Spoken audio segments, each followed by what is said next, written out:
और उसका पति सो रहे थे। अचानक सारा के पति का फ़ोन बजने लगता है। तब सारा जाग जाती है और फ़ोन हाथ में लेती है। तभी उसको फ़ोन के लॉक स्क्रीन पर मून नामक एक कॉन्टैक्ट से लवली स्माइलीज का मैसेज दिखता है। अगले दिन सारा ने अपने पति के ऑफिस में जाने का और वहाँ के सभी महिलाओं से मिलने का फैसला किया।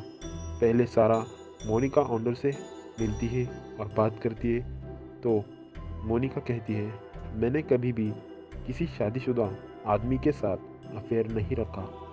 फिर किसी डंकन से बात करने के बाद वो कहती है, मैं उनका सम्मान करती हूँ, मैं उनके साथ कभी ऐसा काम नहीं कर सकती। स्टेला रोहन से बात करने के बाद आखिर में वो कहती है, मेरी पहले ही सगाई हो चुकी है, मैं ऐसा क्यों करूँगी। तो इन तीनों में से एक लड़की का सारा के पति के साथ संबंध है। तो यदि आप सारा की मदद करना चाहते हैं तो बताइए डिटेक्टिव ऑफिसर्स कि वो लड़की कौन है।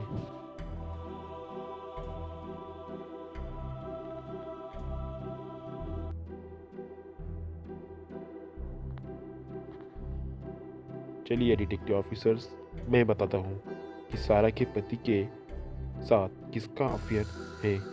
फ़ोन पे जो मैसेज आया था उस पे मून नाम था। तो मून मतलब मोनिका का MO और ओनर का ON, इसका मतलब मून। तो चलिए दोस्तों अगली पहेली देखते हैं। जासूस मेहुल जंगल में किसी चोर का पीछा कर रहा था। तभी उसे एक गुफा नजर आती है। तो मेहुल उस गुफा के अंदर प्रवेश करता है। जैसे ही मेहुल ने अंदर प्रवेश किया वो दरवाज़ा अपने आप बंद हो मेहुल और अंदर जाता है। तभी उसे और 3 दरवाजे दिख जाते हैं। मेहुल पहला दरवाज़ा खोलता है और अंदर देखता है तो वहाँ पर बड़ी जहरीली मकड़ियाँ होती हैं जिनके काटने से मेहुल को कुछ भी हो सकता था। दूसरे दरवाजे में वो देखता है तो वहाँ लगातार तीर चल रहे थे। ऐसे में अगर एक भी तीर लगा तो मेहुल की जान भी जा सकती। तीसरे दरवाजे के पीछे 100 फीट की एक मजबूत भीत थी। तो डिटेक्टिव ऑफिसर्स, आपको क्या लगता है मेहुल ने कौन से दरवाजे से जाना चाहिए? सोचिए और बताइए।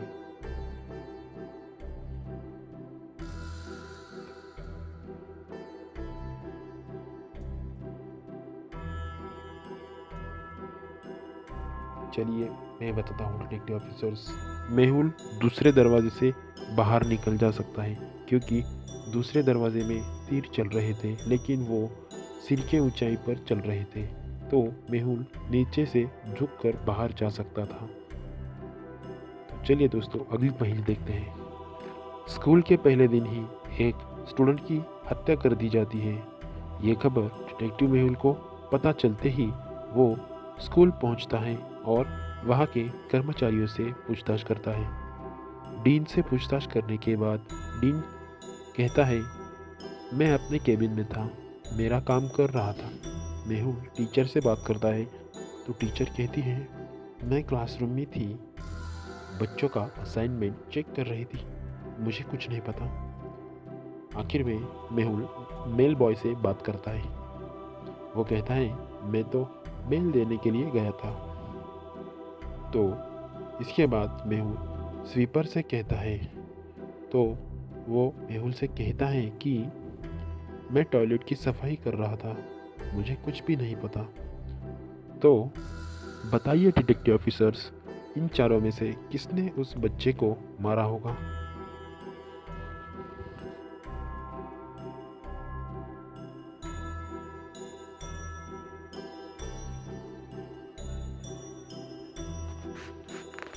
चलिए मैं बताता हूँ डिटेक्टिव ऑफिसर्स।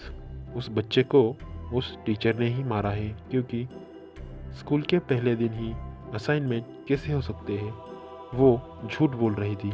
इस कारण टीचर इज़ अ मर्डरर। तो चलिए दोस्तों अगली पहेली देखते हैं। एक दिन एक क्लर्क की मौत हो जाती है और उसकी बॉडी उसी के अपार्टमेंट में पड़ी होती है। डिटेक्टिव मेहुल को ये खबर देने के बाद वो इन्वेस्टिगेशन करने के लिए क्राइम स्पॉट पर पहुंच जाता है। इन्वेस्टिगेशन करने के बाद मेहुल को एक कैलेंडर मिलता है जिस पर कुछ डेट्स को सर्कल किया हुआ था। तो मेहुल ने उस क्लर्क के 4 दोस्तों पर अपना शक जताया। तो डिटेक्टिव ऑफिसर्स, क्या आप सबूत देखते हुए ये बता सकते हैं कि इन चारों में से किसने मर्डर किया होगा?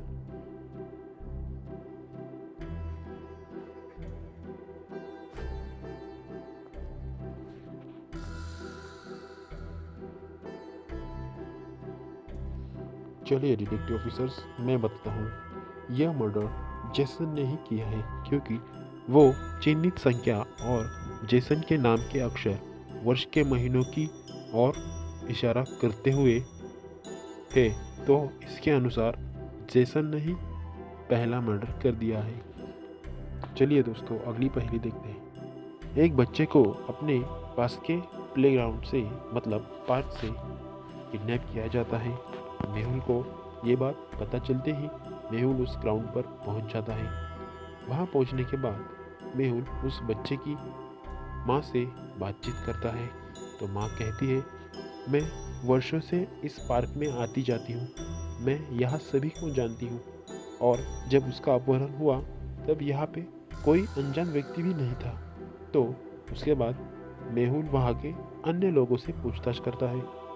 एक दादी वहाँ मिलती है और उससे मेहुल पूछता है। तो दादी कहती है, मैं यहाँ हर किसी को सालों से जानती हूँ, हम रोज़ यहाँ मिलते हैं, उनमें से कोई भी ऐसा काम नहीं कर सकता। उस बच्चे की माँ मेहुल को उस पार्क के पिछले 3 वर्षों के सीसीटीवी फुटेज दिखाती है। डिटेक्टिव ऑफिसर्स, इन 3 फुटेज को देखते हुए क्या आप अंदाज़ा लगा सकते हैं कि किडनैपर कौन है?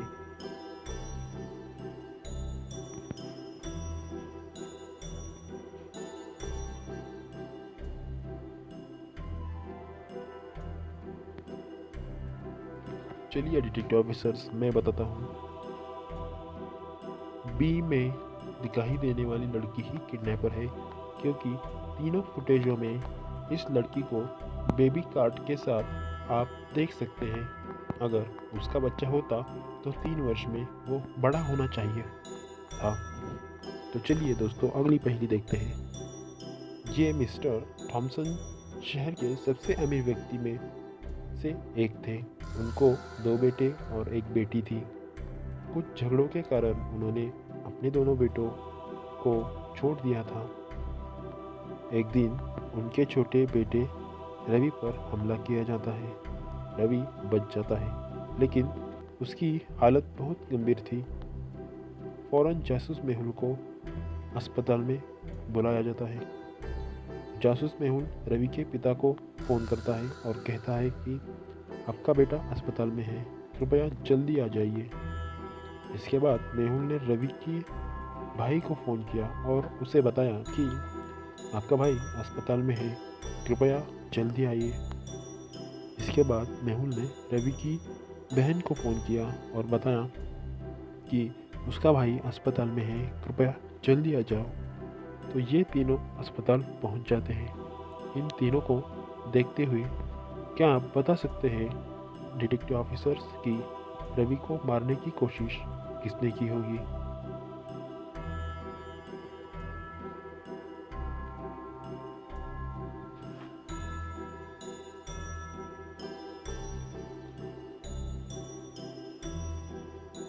चलिए मैं बताता हूँ डिटेक्टिव ऑफिसर्स।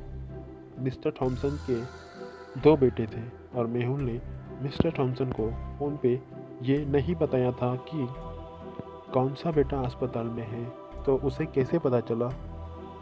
इसका मतलब ये है कि रवि के पिता ने ही उसको मारने की कोशिश की है। हमारी नेक्स्ट वीडियो जल्दी ही आएगी। तब तक हमारे चैनल को सब्सक्राइब करें, लाइक